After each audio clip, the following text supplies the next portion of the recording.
Welcome to the ninth edition of the Social Distancing Jazz Show. My guests today are three horn players, Ralph Lalama and Jerry Weldon on tenor and John Mosca on trombone. Ralph Lalama has worked with the Woody Herman, Buddy Rich, the Joe Lovano Nonet, and the Village Vanguard Orchestra. He became a permanent member of the Vanguard Orchestra in 1983, when it was still co-led by Thad Jones and Mel Lewis. He was a member of the Metropolitan Opera House, later the Danny D. Imperial Sextet, and is a leader on several CDs on the Crisscross label. With 9 CDs out as a leader and more than 60 recordings as a sideman, Ralph has received praise from writers Gary Giddens, Stanley Crouch, Ben Ratliff, Ira Gittler, and Stuart Troop. Ralph is also on 2 CDs of mine, entitled Live at Smalls and Shake It, available on iTunes. Jerry Weldon, after graduating from Rutgers University Jazz Studies in 1981, joined the Lionel Hampton Orchestra, worked with organist Jack McDuff and his heating system. Jerry has also worked with organists Jimmy McGriff, Joey DeFrancesco, Bobby Forster, Dr. Lonnie Smith, trombone great Al Gray, piano giants George Cables and Cedar Walton, and drum legends Roy Haynes and Jimmy Cobb, as well as George Benson, Errol Klug, and Mel Torme. In 1990, Jerry became a charter member and featured soloist with Harry Connick Jr.'s newly formed big band. Since then, Jerry has toured the US, Europe, Asia, and Australia with Harry, and was also a part of Connick's Broadway musical production, Thou Shalt Not, on stage as well as in the orchestra. Jerry can be seen daily as part of the house band on Harry. The Name is Harry, Connick's new daytime television variety show. Jerry has 8 CDs out as a leader and several as a sideman, and regularly performs at Showman's in Harlem, where I've sat in with Jerry, or Birdland in New York City, down the block from where I live. Jerry's latest recording, On the Move, was on the jazz charts for 2 months. John Mosca is a native New Yorker and graduate of the Juilliard School of Music, and has performed with Dizzy Gillespie, Sarah Vaughan, Joe Williams, Stan Getz, and played lead trombone with the Grammy-nominated Vanguard Jazz Orchestra, formerly the Thad Jones Mel Lewis Orchestra, since 1975. He also appeared in the Carnegie Hall Jazz Band at Smalls Jazz Club, and he has been featured for many years with the Chris Byers Sextet and the Chris Byers Octet. John has been actively involved in jazz education for more than 20 years, having served on the faculty at Manhattan School of Music, the New England Conservatory, and the University of Connecticut, among others. John is presently teaching at SUNY Purchase and William Patterson University. We're all on screen presently. Ralph Lalama, I'll start with you. John Arnold was your clarinet teacher in Youngstown. The director of wind ensembles was Bob Fleming, and Melissa Slocum's dad, Bob Slocum, was the orchestra director. How was Youngstown important to you becoming a musician, and what caused you to leave there to come to New York? That's a loaded question. Well, the people you're talking about was more of the symphonic, I was a clarinet major. I wasn't a saxophone major. I was a clarinet major. And so I learned, I went through the whole rigmarole of college, which was fine. But then in the middle of it, this guy from upstate New York, Tony Leonardi, he was a bass player, and he used to play with Woody Herman. He grew up with Sal Nistico, not Sammy Nestico, but Sal Nistico. Yes. And I was playing tenor because I was playing in rock bands, and I always listened to jazz, and my parents listened to it. And I liked it, But anyway, the point is that he kind of took me under his wing and started hitting me to a lot of great records. And then he was also teaching one elective jazz band, jazz ensemble course, which I joined my sophomore year. So, make a long story short, under his tutelage, I was trying to get it together.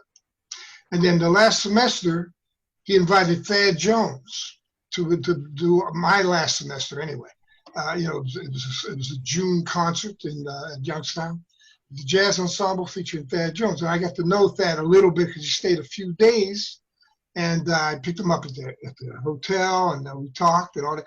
And then he heard me play because I was playing, in the band, playing his, featured his charts also. So anyway, so at the end, I said, man, I really like to, to play. I don't know if I want to be a high school band director. I think I want to go play, He said, you should move to New York. And I said, okay. And I called him when I got there. And then, I called him when I got there, and he had a gig at Patterson. Him and Mel were teaching at Patterson, in Jersey, where Mosca teaches. And they were teaching there. And then he said, why don't you come and play quintet with me? I said, whoa. Wow. So I did. So that was my first gig in New York, even though it was in New Jersey. Nice. We played 3 nights. And like I said 1,000 times, I was lucky they'd played a tune that I ever heard of, let alone knew. So that was it. And it was all because of Youngstown. Ralph, didn't Tony bring other guest artists like Cedar Walton and other people in? Oh, yeah. Junior Cook, Bill Hardman, Slide, that helps. Faddis, Sal Mystico, Sal. I mean, I can't remember everybody, but a lot. Oh, yeah. But it was great because Thad was my last semester. He was the guy that was came in to be a guest. That was like almost fate. And Jerry, when you were 14, your father took you to see Stan Getz at the Village Vanguard. And that moment you decided to have, maybe it wasn't that moment precisely, but you decided to have a life in music. Your dad said, well, then you have to be good. Well, you're certainly overqualified for that position. How old were you when your dad took you to see Stan Getz? And was your dad a musician and a fan, or just a fan? Wow. I couldn't ask for a better question today, because believe it or not, today is my father's birthday, June 6th, 1932. So I was 14. That's when we went, he used to bring home the Post. And in those days, when you pull out the movie section, the movies and the reviews and the Broadway, the Vanguard ran a tiny little ad at the bottom of the page every night, appearing this week. So blah, blah, blah, blah, blah, blah. Appearing this week, Bobby Hutcherson, appearing this week. So this particular week, he came home and it said, appearing this week, Stan Getz. And I said, man, Stan Getz, man, he's playing at the Vanguard. He said, my old man, he's 5 yeah, all right, we'll take. So the Sunday night, we went to see Getz at the Vanguard. In 72, I was 14. So, but that was my first time in a club. Like I used to go to Central Park and see the festival or Carnegie Hall or the Jazzmobile. But this was my first time in a New York club. We walked down the stairs, and my first time in the Vanguard, looking around and all of this. So yeah. So that's the night that did it. Yep. Well, happy birthday to your dad, and it must be imposing walking down the Vanguard the first time, I'm sure. But was your dad also a musician, Jerry? No, but he was a big fan. He was a commercial artist. My father was an art director and worked a lot and had good taste in music. And he used to play the records in the house all the time, and we had the hi-fi, in the basement, and all his records were, Mulligan and Getz in hi-fi, Errol Garner in hi-fi. Nice. Sarah Vaughan in hi-fi. And those records, they just sounded so good on those speakers, man. And there was something about the saxophone that really got me. So yeah, that's what did it. That's funny. I have my dad's or my grandma's Victrola, and we used to listen to Mario Alonso Caruso and Sinatra on the Victrola, and the sound was horrible. That was at my grandfather's house. It's horrible. And then the LPs came out, and the 45s, and the LPs were super thick, and you only had sound on one side, the grooves, But now it's just amazing what you could get on YouTube. In fact, sometimes I'll go to YouTube to listen to music instead of getting the CD out, because I feel like thousands of people are listening with me. I'm listening to Hank Mobley with like 10,000 other people. Yeah, but Richie, those LPs, there was something about those LPs on those speakers, man. All those records just sounded great. They just sounded good. They still do. John, I want to move on to John Mosca, talking about Stan Getz and some of our favorite players. I grew up with Slide Hampton and Curtis Fuller, and J.J. Johnson. And when I heard Carl Fontana and Frank Rosalino, it kind of freaked me out. It was a whole West Coast contingent of trombone players that had a different style that was quite entertaining and beautiful. Who were some of your influences, John, on trombone? Well, it's funny that that relates to the other question. I mean, the first thing that the thing that got me into seriously into jazz were two records actually, and one was Miles Davis Walkin' with JJ, because JJ was on JJ Lucky Thompson. Yep. And a great rhythm section. I've talked to Kenny Washington, also cites this record with his students because the rhythm section is so great. It's Percy Heath, Kenny Clark, and Horace, and Monk is on a couple of tunes too. And another record that was lent to me, and I still have it actually, it was lent to me about 60 years ago, I guess. Not 60, but about 50 years ago by a music teacher. And it was Stan Kenton, New Concepts of Artistry and Rhythm. And there was this real melodramatic, Stan was real melodrama, Yeah. And it was called This Is an Orchestra, where he introduces all the guys in the band, and a lot of them play a little something. And he introduces, and I remember all the text and all the solos. I mean, I took off most of it.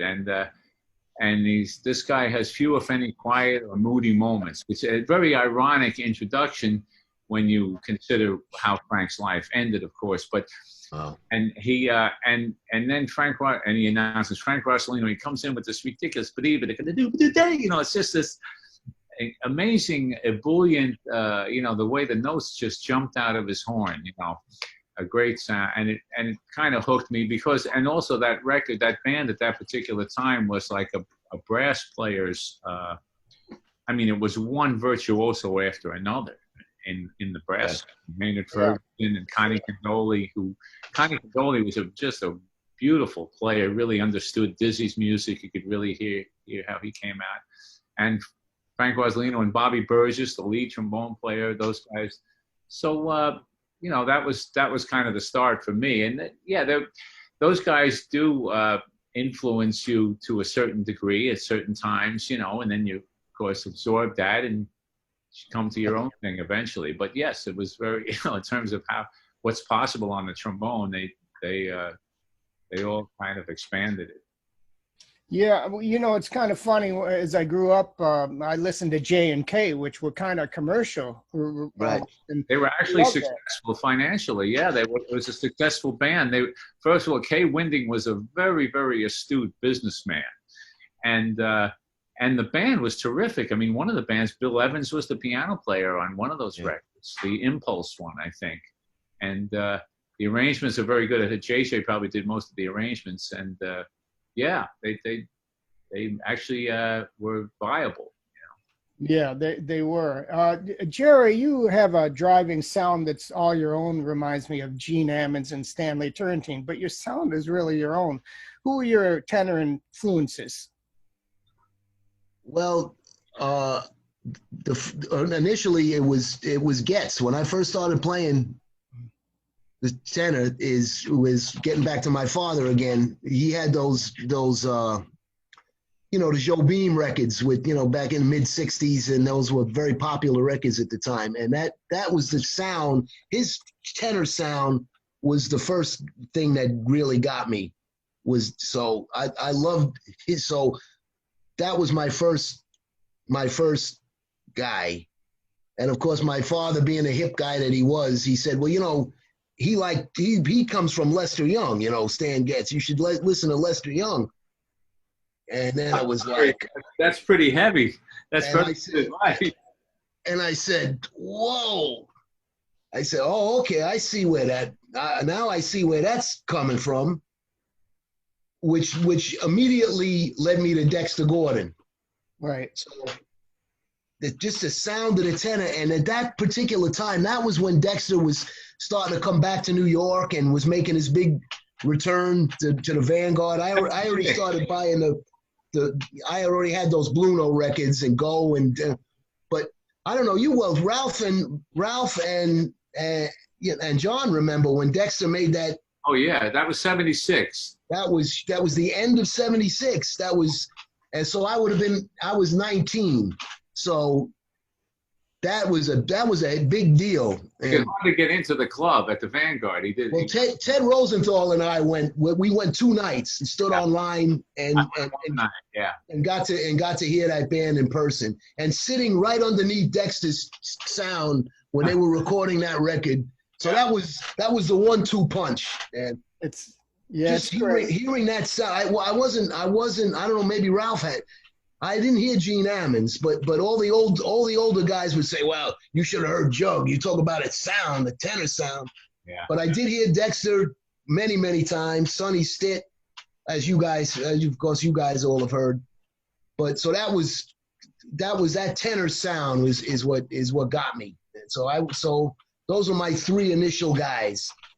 Yeah, I when I heard Tenor Madness, that was Sonny Rollins and Coltrane, and then I heard the Eternal Triangle. I don't know if that's the name of the record with Stitt, Rollins, and Dizzy.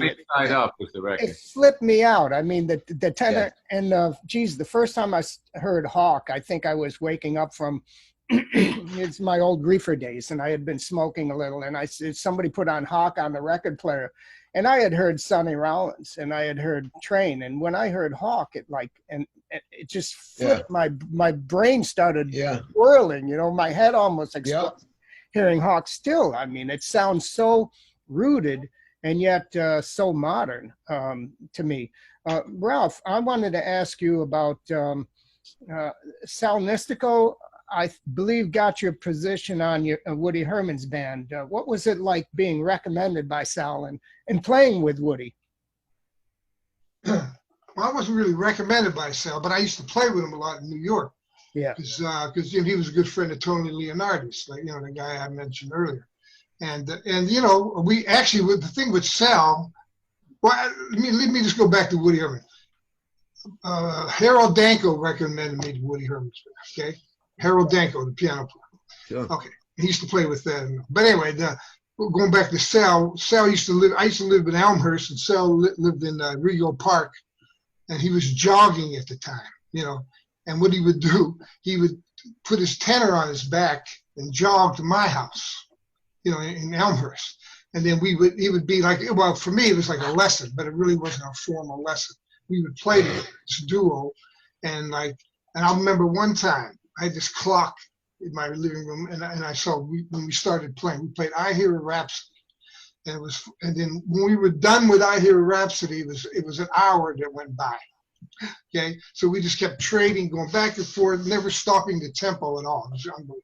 And then that was like a big lesson for me because of the fact that this guy, he had such a wealth of knowledge and the way he played the horn, And then I knew about 3 licks, So it was like, I had to try to keep up with him, which was a lesson in itself, And it was just, in the presence, like Jerry said, when you hear somebody with the presence in the room, about the sound and the articulation and stuff, it's really something else. So that's but it really had nothing to do with Woody other than the fact Sal played with Woody, And then, we had a couple Woody stories we told, but, like I said. You could tell a couple. 2, 3. Well, no, I mean, this is what happened, I don't even remember. I mean, but it was just the fact that we had something in common, and then, he was a friend of mine, even though to me he was like a mentor more than a friend. Nice man. I used to go running in Long Beach, New York, Long Island with Sal, and I would make pasta, and Sal would come over and eat, and we'd hang, and we'd go running and throw the Frisbee. And he, on YouTube, I have these free lessons, and one of them is about Sal Nistico, and he gave me playing the major scale, just the major scale, like in thirds, but you don't start on the root, you start on the lowest note of your horn. Yeah. And then you play one more note, da-da-dee-da-da-dee-da-da. And again, you have to think, well, if I'm in C, am I starting on G? Is it G7? And then you're going to the 6th minor and the 7/2 diminished. And it really makes you think. And that's the way Freddie Hubbard or any Dexter or anybody would improvise. You have to be able to arpeggiate wherever you are on your horn. And you're not always thinking of the root. you have to be able to take off from where you are. But Sal was a piece of bread, an amazing player, along with Joe Romano, who I knew also. John, I wanted to ask you something about the Thad Jones Mel Lewis Orchestra.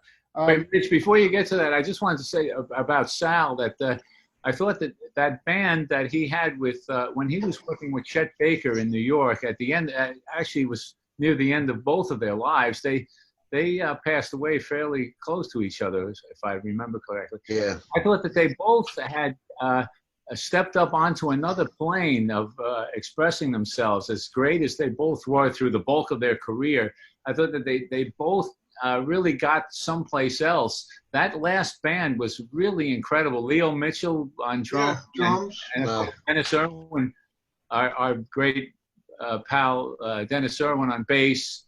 And it was really an exceptional group. I wonder that it wasn't recorded. If there are any bootlegs, that would be something really worth hearing again. Wow. Playing great. They both played exceptionally in that period. Now that you mentioned, Hey, Richie, I'm sorry. Richie, I'm sorry. I gotta jump in here. Please, I'm just a moderator because you guys want to cross talk. One thing leads to another. Hey, John and Richie and Ralph. It's funny. This is a perfect little combination here. I left Gates the first time I played with Gates from Lionel Hampton's band. The first time I left the band was about 86 and 87. I met Leo. We had gotten to be good pals, who of course was married to Gary's sister Diane. And I was over at their place every single day. Leo and I would be playing together, and sometimes Hal Dotson would be there. And that day, 88, the phone rang, and Leo told me, he said, answer the phone. He was somewhere, and it was Sal calling from over there to tell Leo that Chet had passed. Mm-hmm. So that's a whole little story there. Yeah. And then with Mosca, when I was dealing with Sal, what I was talking about earlier, that's when he was making that transition. So that's something when we were playing, he's playing all that, that's fourths and all this, I don't want to name what he was playing, but all that stuff. I said, whoa, what is happening here? Plus with all that articulation. It was deep, man. It was really deep. And he subbed on when we were on a tour with Thad and Mel when I was with them early I think it was 76 or 77, and he subbed on the band. Mm-hmm. Actually, we did a 3-week. In January we opened the new Domicile, a club in Munich, for 3 weeks, mm-hmm. and Bobby Jones subbed for 1 week on tenor, and Sal subbed for 2 weeks, and Thad just fell in love with Sal. Primarily because he was such a fantastic section player. Sure. You could hear it immediately. You could hear it immediately how he affected the sound of the saxophone section. Chris blended great, huge ears, and then Thad would just let him stretch out. He would let him blow, and he would just be there laughing, letting them stretch out. So and of course, the coin of the realm on that band was bellying up to the bar, and Sal was no slouch in that area. So they hit it off. They just hit it off. Was that on Basie's band when Sal was in the band? When Sal was with Basie? I don't think so. That was gone by. Yeah, way gone. That was early 60s. Yeah. Because that was 64. He was with Basie. Yeah. I think that was gone by 61. Sal was with Woody at that time. With Woody at that time, Sal. Yeah, no, but he played with Basie for a very short time. He did, but it was after. Right. Yeah. Speaking of the bootlegs of Sal and Chet, I actually have one, and I'm going to take, hopefully during this COVID crisis, take all my CDs, put them into my computer, and toss everything. So if I find that, I will let you know. But speaking about the Thad Jones, Sal and Chet just killing. I mean, it's one of their best recordings. It's just amazing. They're both of them at that time. And Leo was just the greatest drummer. That was my man. Oh, yeah. See, Jerry, you weren't there every day because I was there the other days. How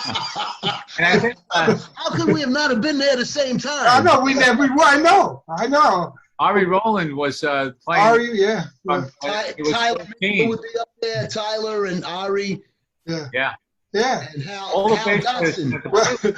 Well, we went to Shelter Island. Me, Ari, and Di and Leo, and you should have. Wish I would have taped the car. I'm telling you. You had a gig at Shelter Island? Oh yeah, we had a couple nights there. Yeah, with that band. Did you take Ari's station wagon? That's it. And Di was driving, and Leo was back. Everything that Di did, Leo would be complaining. You know. There's a car in front of us. Stop! Hey Ralphie, I made some Sonny's gigs like that with them in the car. Yeah. The famous car rides, Yeah, the station wagon. I got it. Yeah. By the way, John, I wanted to ask you. I wanted to get back to the Thad Jones Mel Lewis Orchestra. You were in Moscow with Thad at one time, and you weren't allowed to play or something in a bus. Could you? That was before I was on the band. The famous tour of Russia. That was before. I wasn't there then. Could you expound on that story so I don't tell it wrong? About leaving they weren't allowed to play, and Thad left the bus or something and performed. The story, the way I heard it was that they, of course, were being followed and observed by the KGB every place they went, and that they were not supposed to interact with the local musicians unless it was a scripted, controlled event. Well, of course, being a natural lawbreaker, the two of them, somebody organized a jam session. The local guys, you can imagine being a local musician in Russia, and two of the greatest jazz musicians ever are there. You have to get next to them. I mean, no matter what is going to happen to you. So they did. They got some place, and they smuggled them out of the hotel, and they had a jam session with the local guys. One of whom was Alex Kaufman, the trombone player, and he and his brother was a saxophone player. They came over here, and Alex was when they got Alex on the band. Alex joined Thad and Mel's band, and that's who I replaced when Alex couldn't get visas to travel. He couldn't get visas to go out of the country. So, and they needed somebody to go on a tour, and that's how I joined the band. I'm sure they went through all their regular subs that they used, but nobody could leave New York for 6 weeks at that time on 2 days or 3 days notice. And of course, I was only too happy to go to Japan, work your way across the country, go to Japan for 3 weeks, and then work your way back. It was a great, great tour in Japan. We did it all by train. And I was recommended by Al Pacino, who was playing lead trumpet, because I had been playing a lot on the rehearsal band in New York, and Dave Taylor, who was the bass trombone player. So that was just the fact that two guys recommended me. That was the only reason I got the gig, because they didn't know me. Mel didn't know me. And I never got to play with the band at the Vanguard. I had to run around town with the manager getting the Japanese visa, and I met the band in Columbus, Ohio on the first night of the tour. That was it was pretty a little nerve-wracking to say, hello, what? Okay, here are the tunes you're gonna play. You know, that was it. Yeah. So, Can I say something though, John? Didn't that happen to us in East Berlin though with Mel? Not Thad, but Mel. With Mel, that's right. We didn't play. We flew to East Berlin. That may be what Richie's referring to. I don't know. But that wasn't with Thad. That was Mel. That was the jazz orchestra. We had a road manager at that time who was had been in the insurance industry, and he happened to be a pretty bad alcoholic. And he got us to the airport in I think it was Spain, 20 minutes before the plane was supposed to leave. And we traveled at that time with Mel's set of drums, several cases of music, and the bass in the big case. And the guy said, okay, you guys can get on, which was fine, but they didn't put any of the equipment on the plane. Oh, right. That's right. I remember. We're going to play in this beautiful hall in East Berlin now. Remember, the Iron Curtain is still up at this time. Yeah, that's right. In the early 80s. Yeah. And so getting a gig in East Berlin was a big deal. A lot of things had to happen. So we're there, and we can't do the gig because we have no music and no equipment. And they had thrown a big dinner for us, a big dinner. So meanwhile, people had saved their money up for months and were driving hours to get to the gig. And now we're heading to this dinner at the venue when people are being told the band is not playing. So now we sit down at this dinner, it's all laid out. And the atmosphere it's like a funeral. And the guy who's in charge, who is probably the next day going to be working in a coal field in Siberia or something, says, because the East German Communist Party, he says, it's a black day for jazz in Germany or something like this. The most depressing thing you can imagine. And Ralph, I hear Ralph say to somebody, are you going to eat that ham? Pass me an extra breadstick. It was priceless. I mean, it was unbelievable, man. But it was really it was a very, very bad scene. Wow. We were finally able to play there, not at that hall. I don't think we ever got back to that hall. It's an No, we didn't. Never. Famous acoustical, modern. It was modern, but the famous. I'm wondering, was that in Dresden? No, it was in Berlin, East Berlin. East Berlin. Oh, okay. Yeah. Beautiful. We had been to East Berlin before, years before, with Thad and Mel. And wow. we drove there from Poland. And I have to tell you, the drive was grim. I mean, it looked like the war had just ended. And sure enough, somebody told us, and this is 1976, somebody said to us, you know, man, we're just getting on our feet now from the war. This is 1976, because the Russians had drained all the resources out of East Germany while we, the West, had poured resources into West Germany. Right. So it just showed you, I mean, it was a very stark reminder of what, you know. Yeah. No, we went to Dresden a couple of times with Gates, went through the checkpoint and all that. Of course, you know, that city was leveled as well. And of course, yeah, it's famously.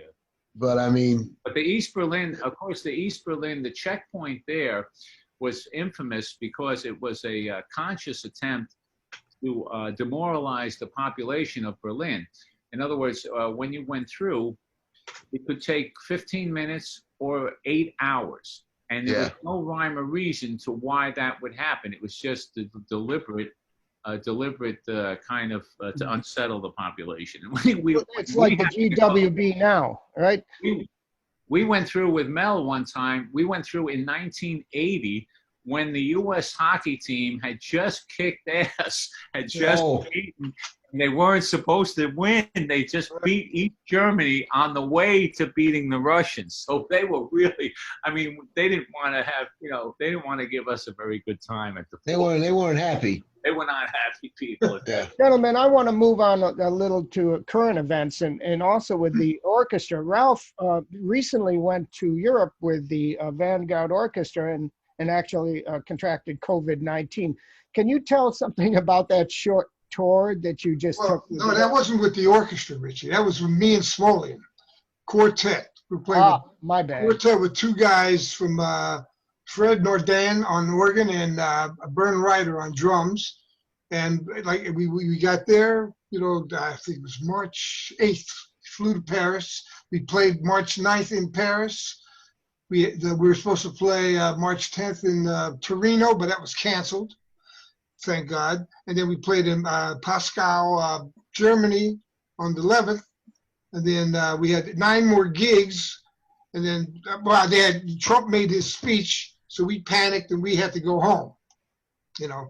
And then we went home, and then the 9 gigs were canceled because we wouldn't be, according to Trump, we couldn't get in the country. We would have to stay 30 days in quarantine if we didn't get back by Friday the 13th, March Friday the 13th. Were your tickets more expensive, Ralph? Because yes, we paid. United Airlines did a job on us. Yes. Oh yes. boy.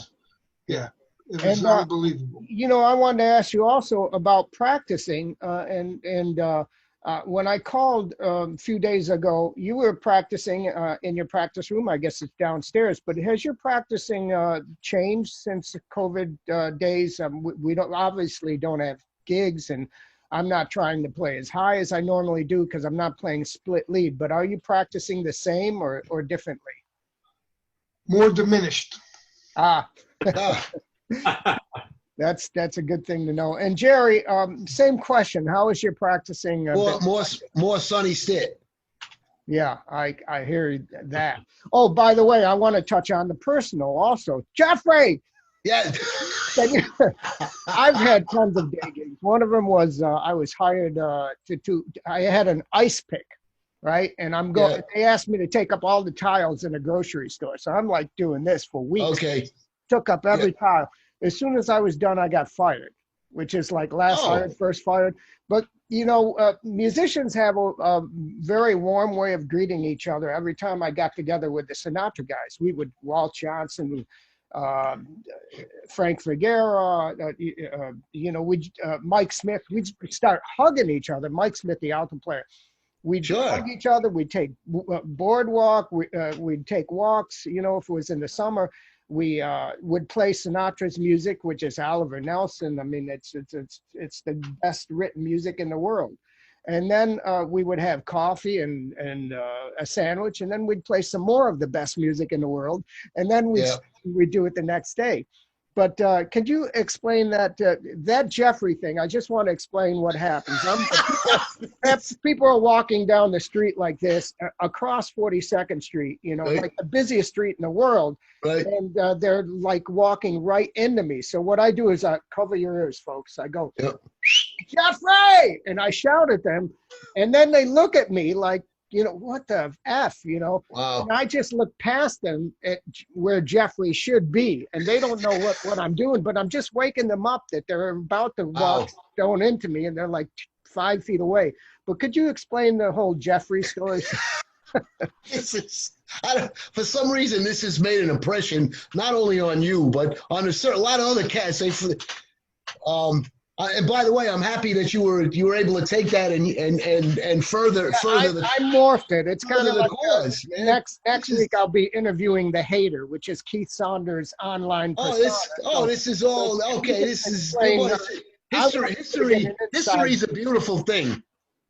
No, like when you were scraping up the tiles in high school. I was in the produce section in the Walbaum's supermarket, and you guys all remember they pick the fruit out and the vegetables and they give it to the guy and they put it on the scale and weigh it and write the price on there. So right. my boss, when I first got there, I was still in high school, and we said hello, yeah, nice to meet you, blah blah blah. The next day I'm sitting there and I hear Jeffrey, this guy calling me. But I'm not turning around because I don't think he's talking to me. So to him, I was Jeffrey. So I said, no, that's Jerry. Oh, Jerry, I'm sorry. So the next day I come in and over the loudspeaker, where's Jeffrey? Jeffrey, where's Jeffrey? So I let him call me Jeffrey because that was funnier than it, than it could have been. So Richie and I don't. For some reason, Richie found that amusing, and so as Neil Miner and Danny Mixon. John Handy, so it's just become a Danny Sadownik and Karn, Mags. So it's become this. So one of my very few originals that I got, but Richie, I'm so happy you were able to you know what I mean. And thank you for speaking about it, because that's the original. That's the origins of Jeffrey. Yeah, and now the whole world knows. Yeah, that's right. Well, see, hey, Ralph, he made me tell the story. I didn't say it was going to be funny. I just no. I think it's funny. I'm going to start calling you Jeffrey. Man. Jeffrey. So musicians with last names. Like if I saw Glenn Drews, I go Drews, and people go Finale, and Ralph will go to John Mosca sitting in front of him, and he goes Mosca, and Mosca shrugs his shoulders like it's Rockland. We have a closeness that I can't explain among musicians, and I want to speak about that a little. Our dear departed friend Dennis Irwin, I went over Dennis's pad. Dennis was the bass player for years with the Vanguard Orchestra. Just the most wonderful bass player and the warmest sound and not a bad bone in his body. And the nicest cat in the world. And when he played Mama's Little Baby Love Short Ninja, he would play this on the bass, and I was just so happy to hear him play. It was just so full of joy. He worked with Chet Baker. Anyways, I went over Dennis's pad for a visit, and there was a football game on TV. And at the time, Dennis had cancer, but he still looked healthy. And all through the game, he explained to me what offsides, end zone, field goal was patiently. And I'm thinking, man, what a nice cat that he's ill, that he's taken the time to explain the game of football to me. And then he turned to me seriously and he said, man, I really fucked up this time. And as if it was his fault that he had developed cancer. And I said, man, it's not your fault at all. It has nothing to do with you. But that's the kind of person Dennis was. John Mosca, could you talk about knowing Dennis and a little? Oh, sure. Well, I mean, it's oddly, Ralph was actually his roommate on the road, but everybody wanted to be Dennis's roommate on the road because we'd all wind up in that room because Dennis loved to play, and we all, when we had days off or time off, we all wanted to have sessions, so we would, and so we'd all wind up in his room at one time or another. But there was something about that story you just mentioned. Well, the dentist would, when he got sick, I remember that he was complaining about his back, and I said, he'd explain what he was doing, and I said to him, well, that maybe he should go to see a doctor who had electricity in the office. Most of the time, he would be going to some swami, of somebody who recommended mushrooms or, some kind of crazy thing. And I think that might have been what he was referring to, that he didn't go to any mainstream medicine for quite a long time through that process. But I mean, it was, Dennis was just a totally unique individual as a human being and a person. He was interested in everything. He's like had this really great curious nature and real eclectic knowledge, especially about music. I mean, he was the only guy who could, and we can talk frankly here, who could get a snoot full of cocaine and get into a cocaine rap, with talking real fast. But it was interesting. He was the only guy who was interesting, who could be blabbing under the influence. Go, well, I've lost so many friends that way. Talking about Mahler, he was really, really into Mahler, And we would talk about that because I had a little bit of experience with classical music, and he was really into. Although I was not nearly as big a fan of Mahler as he was, but it was really. And was a great clarinet player. Yeah. Well, Ralph can talk about that. Ralph, okay, let me tell. I know Ralph could tell us about that. No, let me tell you how I found out. So I've known Dennis, up until this certain point, for a couple of years. We played together, tenor and bass and gigs and all this. Okay, so one day we were like Mosca said, we were rooming together. I don't know where, but we were rooming together on Mel's band. And I was trying to find a reed in the room, and Dennis wasn't there. And I was playing, okay. And I put my clarinet down on the bed, and I went to the bathroom. Okay. And I'm in the bathroom, and I hear somebody come in, and it could only be Dennis because he's the only one that had the key to our room, other than myself. So I'm sitting in the bathroom, and I hear, and what they did, that's the Brahms F minor sonata, which I played. Wait a minute. Not ironic, but the crazy part of it is that I played that on my senior recital. So I knew this piece, you know what I mean? At college, at Youngstown. I played, and I said, what? That's Dennis, but I didn't know he played clarinet. Oh, no kidding. And then that's the point. He picked my clarinet off the bed, and he played this piece that I played in my senior recital. And I said, you didn't know he played. I didn't know, not at that point. No, at that point, I didn't know. His brother was a great clarinetist. His brother was a big deal with a symphony job. His brother had David, where did he work? I forget, but a serious symphony job, Yeah, down in Florida, You guys would know the story better than me. Apparently, he was rooming, talk about roommates, he was rooming with Barry Reese down in North Texas, right? Oh, yeah. And he was a clarinet. He hadn't played the bass. He was still playing the clarinet only, right? Well, he got into the bass in North Texas. That's what I'm saying. Yeah, because but he came to New York. They needed a bass player. Right. So when he came to New York, he was playing about 2 years. Yeah, and that's what it sounded like. That's what I mean. It was like to hear him grow. Like, yeah, because I guess Reese was playing the drums, and I guess they had a piano player, so they just needed a bass player in the crib. Right. So that's how Dennis started playing the bass. Picking the bass. Yeah, that's right. Yeah. But he was a clarinet major. Yeah. I think I saw him with Chet Baker out in Long Island in could it have been 74 or 75? Probably, yeah. Later than that, probably. No, maybe later. Yeah, he didn't get there to about be 76. He was, I've been working with Art Blakey, I think, brought him along. Well, I saw him was he with Art first and then went with Chet? Yes, Art. He would have been with Art in in that part of the 70s, the mid 70s. No, I saw him with Art in 77. I think in 77, maybe. Yeah. Maybe, the band with Bobby Watson and Schneider. That band. James Williams. Yeah. Right. Exactly. And that's where I think Winton was starting right around that time with that. No, Winton was later. He was later, yeah. Much later. It was Valerie then at that Valerie and then Dave Schneider. Right. It was Valerie for quite a while, man. Sure. Oh yeah. Winton was way after that. The first Blakey band I saw was Bill Hardman and Schneider quintet in '75. Yeah, that makes sense. Yeah. With I think it was Walter Davis. Yeah, he was. And Chin Suzuki. Do you remember Chin? Remember Chin Suzuki? Yeah, sure. Chin's on bass. Yeah. That was at the Jazzmobile in '75. But I remember Schneider was a little guy. And man, he just sounded. I never heard of him. I knew Bill Hardman because I had some old records. Yeah. I used to sit in with Bill and Junior Cook in a place called it was in Brooklyn, the Flamingo. And Harold Vick would be there, and Junior Cook was outside, and he goes, "There come the crack killers," because it was like a dangerous neighborhood, and guys would be coming by. But Junior, I used to pick him up. I played with him at the Star Cafe.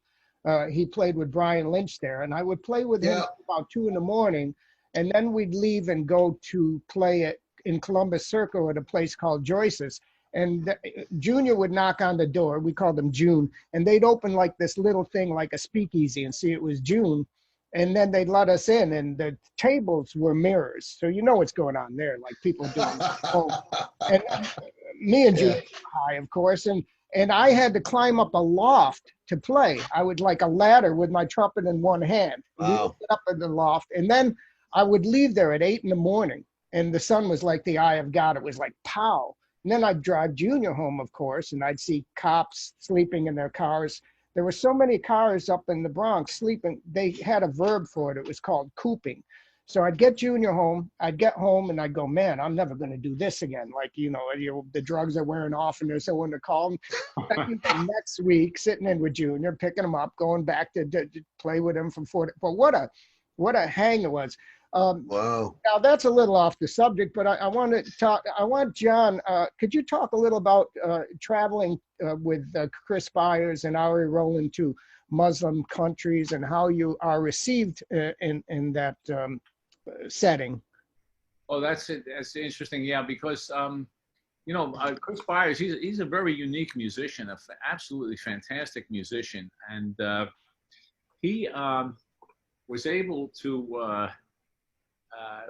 He and Ari Rowland is one of the most dedicated road rats you'll ever meet. He just loves to travel. He does.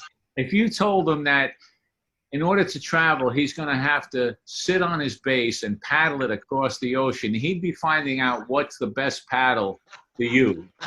And True. Chris and Ari, they came up with this method, and and these tours were sponsored by the State Department under the auspices of Jazz at Lincoln Center. It was called the Rhythm Road. It was a fantastic program, really very, very well run. The office was terrific, and it really gave you an idea how big and important the U.S. State Department is, how much bigger it is than just, the Secretary of State and whatever policies, large policies. It's a huge organization with all these very qualified people. And the arts was a definite part of it, and music. And So the method was the public affairs officer, who was the State Department person, we would have them bring us to a bar or a restaurant, you know, right in the middle of whatever town it was, and then they would introduce us to our local person, and they would ask him, what's a tune that everybody knows? It can be a lullaby, it could be a anthem of any kind, a pop song, and the guy would sing it to us, and we would copy it down, and then we would all talk about what changes, how can we blow on this? What would be what would this be? Oh, this sounds like F minor to me. Oh, yeah, it could be D F diminished, yeah, you know, like that. So, and we would play this tune at the concert, and once we did that, we had the you had them. They were out, man. We could do anything. And the funny thing is how it also impressed upon me how this music has gone through the world. We were in Kazakhstan, and not in the capital city. We were out there, and they had, you know, at that point, you're just thrilled that they have some Western instruments, you know. So they had some instruments, and we got a jam session going. We were playing "Now Is the Time," and a girl about, I guess, 14, 15 maybe. We play "Now Is the Time," and she stands up and she goes, "Ba-doo-doo, ba-doo, boo, ba-doo, boo, ya-doo, boo." It was like, man, oh man, it was a profound moment, man.